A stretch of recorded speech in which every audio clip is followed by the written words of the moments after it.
بويا السلام عليكم. الشيخ كذا قاض لكم المايك معروف من صوته يا بعد روحي. بويا بعد عمري هنا يجيكم بخضوع طيز الحدث شندل بن ديار الزور يا بعد عمري. وهي بصمة الخضوع. تحياتي للحكم الزعيم العقرب الشيعي يا بعد روحي.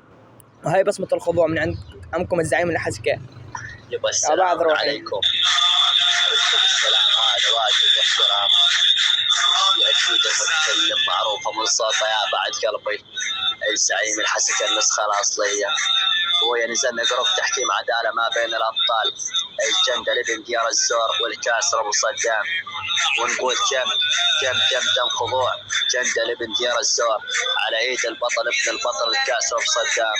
وبسبب الخضوع يا بعد قلبي لقح مايك يا بعد قلبي فارق ماكو صوت بس لحن يا بعد قلبي، وهذا سبب الخضوع. وتحياتي للمشاهدين وتحياتي للشواتين وتحياتي للمستمعين وتحياتي للحكم الثاني.